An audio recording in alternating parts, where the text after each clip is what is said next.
Make sure you never let it rest until your good becomes your better and your better becomes your best. Whatever that means for you, only you know that. Only you know what's here and what's here. And only you know if you're shorting yourself. And only you know that you can do better than what you did yesterday or last month or last year. Have a higher level of self-ethics for self to be the best you that you can be.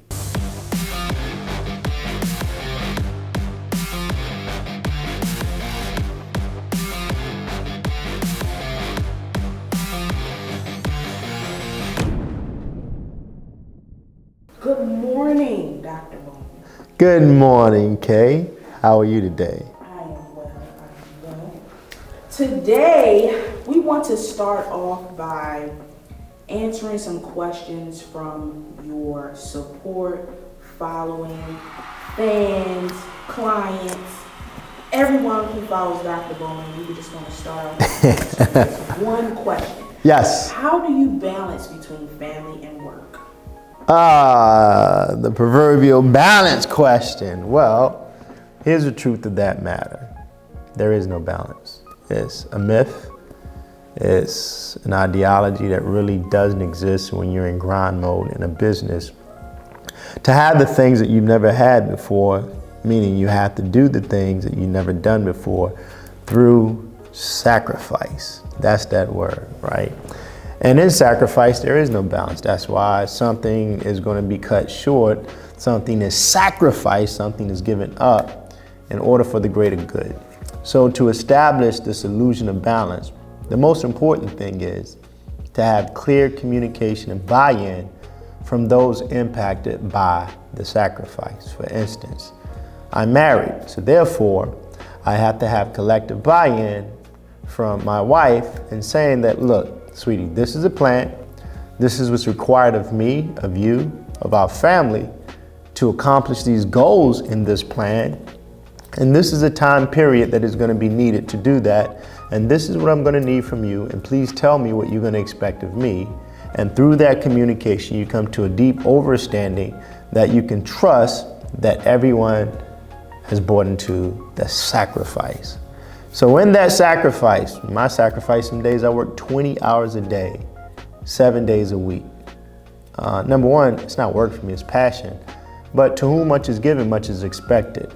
We manage at any given time 40 plus projects at various phases, a government contract that we're managing, real estate clients that we're managing, construction workers that we're managing, and an Amazon business that we're managing, and a dumpster company that we're now launching and managing, and the partners that are affiliated with that, investors that are being managed. There's a lot of management on my part.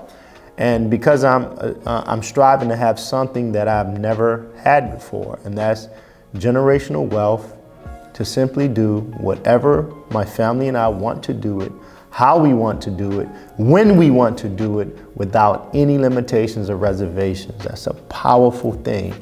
And that's what the sacrifice is about. Now, will I always work 20 plus hour days a day? No. I have told the family that when I turn 60, not 55, 60, retirement age is what, 62 and a half? When I turn 60, I would have a CEO installed, I would have a COO installed, I would have a CFO installed to run our $100 million revenue producing organization, where I'm now simply working on the business when I want to and not so much in the business. And we can travel, we can do whatever with the kids, we can do whatever they want to do, because the sacrifice have been made so that when my sons graduate from high school, when my daughters graduate from high school and college, I am giving them a portfolio of real estate where they don't have to make the sacrifices that I've made so that they can have this more elusive thing called a balance as far as life and work is concerned. So that's my spin on this whole thing about balance. There is no balance. There's sacrifice, especially when you're attempting, again, to have something that you've never had before. You now have to be in the mindset to do something that have never been done. I hope that answers that question, Kay. All right, so in understanding that there's no balance, how do you organize your day as a multi-business owner? Well, I have a routine, habits. What was that book? Atomic Habits by, who was that author? But nevertheless, good book. Good book that changed my daily routine and the discipline in that. So I have a daily routine where I have to set myself up for success. So at the latest, 3:30 a.m. every morning I'm up. And the first thing I do when I get up is I actually just simply say thank you to the universe and thank you to God, and just start thanking Him for all His many blessings. Don't ask for anything, just thank you. Thank you, God. Thank you, universe. Thank you for all the energy you bring back my way, because I always strive to put nothing but positive energy out there. And then I go shower, brush my teeth, take my vitamins and supplements, very important. Drink 8 ounces of water, that's right there on my bathroom sink. And then I go down to my office, and the first thing I do when I go to my office is what I call performance planning. I look at my entire day. I know what appointment I gotta go to, what documents I'm gonna need, what angle I'm gonna be prepared to take when I go into that appointment, get the outcomes that I want, the people I gotta see, the people I gotta call, my time block to lead generate, the people I gotta follow up with. All of that is in my day, starting sometimes as early as 5 a.m. in the morning. So now I see my day, I know my day. I look back at my day before to make sure I close that day out properly to keep my goals moving forward. I make sure that the people who are supposed to give me something to assist in the goals that I have given me all that in which I need. So again, my goals continue to move forward. And then by then, sometimes based on the appointment, I'm out of the house, 5 o'clock, I'm out of the house no later than 6 o'clock, off to start my day. Another thing that I've done is I've been really health conscious in terms of what do I put into my body.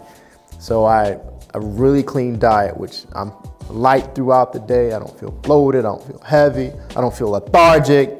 So I can move and groove and I can rip and run, you know, like that of a 21-year-old. I mean, my energy truthfully feels that great.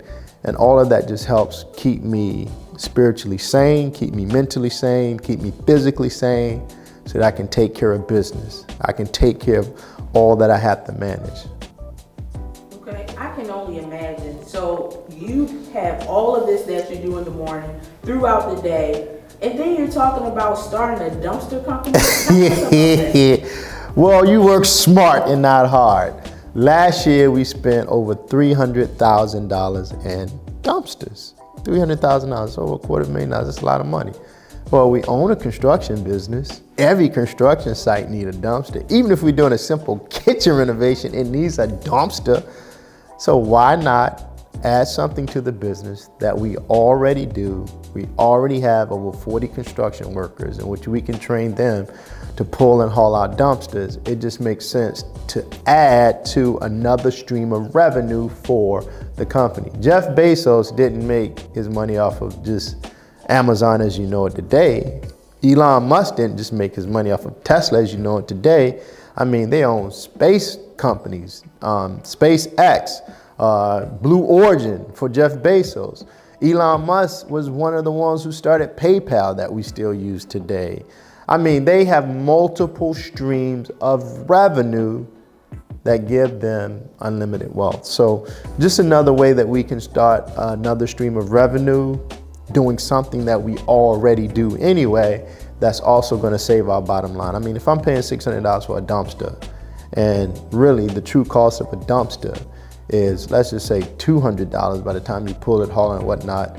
I mean, that's a 66% savings. That's a nice piece of change, right? That's a 66% profit.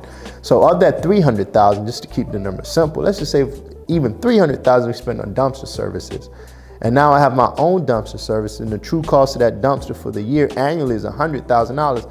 I just made $200,000 from something that I'm gonna need anyway. Now imagine if I was able to do that 5 times throughout a given year across 5 businesses. That's how much have I made? $1 million. If you said it, good for you. $1 million. So there you go.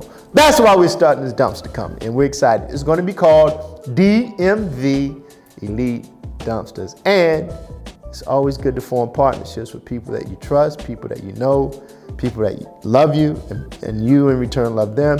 So Arrington with AK Services, who've been doing all of our dumpsters last year, we're gonna partner up. It's a smart partnership. I'm gonna show him the business side so they can run more efficiently. He's going to show me the actual logistics of the dumpster business. We're going to come together and it's going to be a great, great partnership. It's going to be a great company. So be on the lookout, DMV Elite Dumpsters. You'll start to see our dumpsters across the city and in a yard and in front of a property near you coming soon.